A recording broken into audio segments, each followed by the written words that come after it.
Ya pemirsa, Lebaran memang selalu menjadi momentum spesial untuk bersilaturahmi pemirsa. Namun bagi sebagian orang memang ada amanah besar juga. Ya memang ini harus dijalankan bahkan di tengah perayaan Hari Raya Idul Fitri pemirsa. Di balik hari yang spesial ini pemirsa, ada isu penting yang perlu kita juga mendapat perhatian, yaitu perlindungan terkait dengan pekerja migran Indonesia.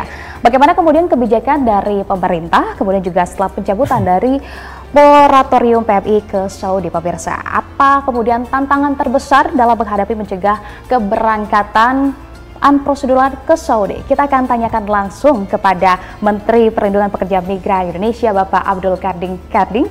Spesial pemirsa bersama dengan saya Anissa Fauziah di Berita Satu Utama Spesial Idul Fitri. Assalamualaikum Pak Karding. Waalaikumsalam Mbak, apa kabar? Alhamdulillah sehat Bapak, apa kabarnya ini di Hari Raya Idul Fitri Pak? Pertama saya ingin mengucapkan selamat Hari Raya Idul Fitri. Iya. Semoga Idul Fitri ini kita saling memaafkan, dan kedua berkah dan bahagia kita peroleh. Amin Pak. Hari ini sudah santap hidangan-hidangan Lebaran belum? Ya, alhamdulillah. Saya punya kebiasaan untuk hidangan itu ciri khas makanan orang Bugis atau orang Palu ya. Jadi biasanya ada opor, tapi ada apa namanya burasa. Burasa itu ya kayak apa ya? Dia kayak semacam lontong gitu, tapi beda rasa lah. Ya, tapi Bapak ini sebelum kita bahas ya Pak, ngobrol-ngobrol soal PMI, saya akan kemudian mengajak kembali pemirsa untuk lebih mengetahui terlebih dahulu. Tadi kebiasaan Bapak kalau itu adalah kulinernya begitu ya, santapan, hidangan yang memang biasa disajikan pada saat Lebaran bersama dengan keluarga. Karena ini juga pemirsa merupakan Idul Fitri pertama bagi Pak Menteri begitu ya, saat ini di tahun pertama, jadi rutinitas Idul Fitri mungkin nanti ini merupakan hari kedua Pak Menteri, biasanya apa saja deh kemarin kemudian juga yang akan dilakukan pertama, apa Pak Menteri? Pasti kan kita sholat id dulu, karena ini karena di Jakarta, kita insya Allah rencananya sholat id, kita sholat id di mana? Istiqlal. Kemudian setelah itu kita ke presiden, dan wakil presiden. Kalau tidak salah beliau ini kan apa namanya berdua ya. Jadi open house-nya digabung nih. Itu seluruh menteri ya Pak ya datangnya? Ya, mestinya begitu, karena kan apapun beliau adalah pemimpin kita, orang tua kita, jadi yang patut paling pertama kita soani adalah beliau. Setelah itu kita kumpul dengan keluarga, kemudian kumpul dengan sahabat-sahabat, saudara-saudara yang ada di Jakarta ini. Sana keluarga handai tolan begitu. Artinya kalau di Jakarta saja Pak Menteri ini tidak mudik dong ke Donggala, mudik tidak sih Pak Menteri? Nanti setelah beberapa hari setelah ini kegiatan ini kita pastikan agak longgar sedikit ya, mau tidak mau saya usahakan bisa mudik 1-2 hari lah ke Donggala atau ke Palu sana, karena kampung saya sebenarnya dari Donggala masih jauh, masih 7 jam perjalanan. Oke, luar biasa Pak Menteri. Tapi mungkin Pak Menteri juga bisa bagikan ini ke pemirsa di rumah begitu ya.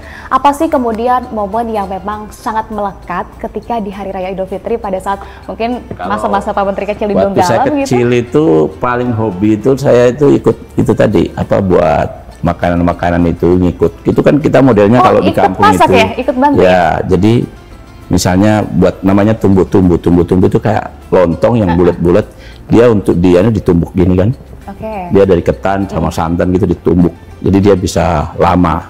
Nah biasanya saya hobi ikut itu sama ikut masaknya, bantu. Nah di tradisi keluarga saya itu kita nggak hanya satu keluarga, misalnya kakak-kakak, adik-adik, sepupu-sepupu kumpul jadi satu, buat bareng, masak bareng gitu.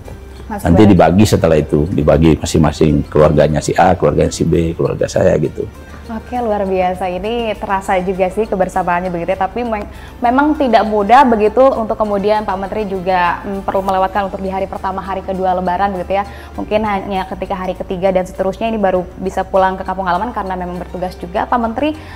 Tapi Pak Menteri kalau sekarang nih kan udah jadi Menteri, kemudian juga tinggal di Jakarta, masih sempat tidak Pak Menteri untuk menikmati masakan khas Donggala begitu akhir-akhir ini, atau mungkin dikirim juga dari kampung halaman?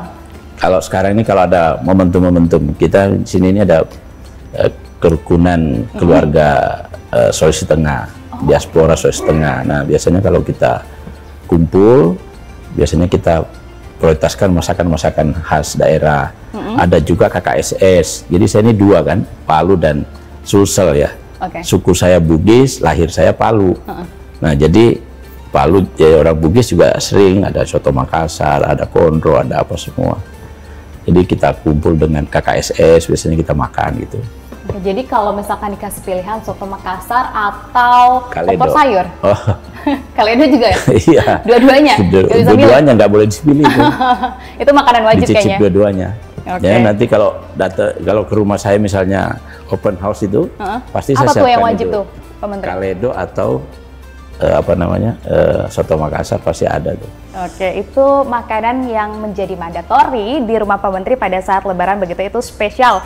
Dari banyaknya makanan di rumah Pak Menteri sekarang yang bikin kangen, pengen pulang ke kampung halaman, ada nggak sih? Ya paling kalau saya itu ibu saya ya, sama bapak saya. Biasa masak? Ya kalau pulang itu kan masalahnya selain kita nyekar, kita juga ketemu kedua orang tua, ketemu keluarga-keluarga. Saya ini tipe orang yang agak suka kumpul ya sama keluarga, sama keluarga itu agak sangat deket lah. Jadi ya itu. Nah, biasanya kalau pulang begitu tuh kan di rumah ini nggak ada yang asisten rumah tangganya, orang tua saya ini nggak ada. Jadi kita ya cuci sendiri, ya cuci piring sendiri, bantu ya. Ya biasanya kalau habis Lebaran karena banyak kumpul-kumpul keluarga, banyak juga nanti cucian piringnya, dan itu harus tanggung jawab sendiri begitu sekarang. Sendiri kita, ya. Oke, berarti ada tradisi juga ketika Lebaran adalah tadi Pak Menteri nyekar juga begitu ya Pak? Nyekar, saya wajib, kalau nyekar wajib. Oke, nah Pak Menteri, selain itu ini juga kan kalau Pak Menteri menghabiskan masa kecilnya di Donggala, kemudian untuk SMA-nya dan juga berkuliah begitu ya, kuliahnya di Jawa Tengah, di Undip Pak Menteri. Itu pada saat kuliah Pak Menteri ini biasanya kalau Lebaran pulang atau memang melaksanakan Lebaran di Jawa Tengah? Perbedaannya mungkin Pak Menteri juga bisa ceritakan. Tergantung ya, tergantung kalau lagi ada duit kita pulang. Kalau tidak ada duit ya kita Lebaran di Jawa. Karena biasanya juga Pak Menteri aktif juga kan berorganisasi ya? Saya waktu di Jawa itu kalau Lebaran atau hari besar, seandainya nggak pulang, saya ke rumah teman. Ada rumah teman saya di Mendut, di Magelang, saya suka nginep di sana. Bahkan orang tuanya sampai kenal juga jadi Pak Menteri seperti anaknya. Sudah kayak anaknya kita, ada di Boyolali itu, di Solo itu. Nah, mereka saya pokoknya. Sampai sekarang masih sering masih kontak-kontak. Luar biasa. Oke Pak Menteri, tapi selain daripada kemudian ini juga kan Pak Menteri harus membagi waktu juga ya, bertugas dengan keluarga, ini sebetulnya bagaimana sih Pak Menteri khusus untuk momentum seperti di Hari Raya Idul Fitri? Ya, kalau kita ini jadi menteri ini kan panggilan negara sudah ya, panggilan kehormatan, jadi memang kepentingan keluarga harus mulai kita di nomor dua kan lah. Yang kita nomor satu kan harus tugas dulu. Nah, kalau momentum Lebaran ini kan bagi kami juga ada hal yang harus kita persiapkan betul, karena kita misalnya ada banyak pemulangan pekerja migran dari beberapa negara penempatan, itu kita standby betul, itu kita jaga betul. Dan memang Pak Prabowo itu memastikan jangan sampai ada pelayanan pelindungan itu berkurang ya di Lebaran, bahkan harus dimaksimumkan. Oleh karena itu saya ngatur di beberapa titik-titik pelabuhan internasional, misalnya airport internasional itu untuk betul-betul ada yang standby full. Nah, ini juga bukan hal gampang karena rata-rata anak-anak kita kan banyak mau pulang kan. Nah, kita atur supaya ada yang tetap jaga di situ. Nah, jadi untuk memastikan itu. Selain itu berarti kalau Presiden Prabowo Subianto sendiri mungkin memberikan arahan instruksi khususnya, lebih khusus adalah untuk Kementerian P2MI begitu, apa saja? Itu tadi. Jadi satu, pastikan pelayanan tetap harus jalan dan maksimum, karena ini orang butuh dibantu cepat. Misalnya kan gini, PMI-nya pulangnya pas hari Lebarannya itu ya, kayak kemarin tuh. Nah, itu harus kita cepat. Gimana dia bisa pulang cepat dengan aman dan lancar gitu.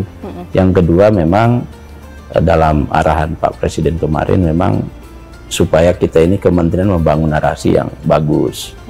Bagus itu dalam artian supaya apa yang kita sampaikan itu diterima publik, dipahami publik. Jangan sampai maksud kita baik bekerja tetapi publik menafsirkan hal-hal yang berbeda.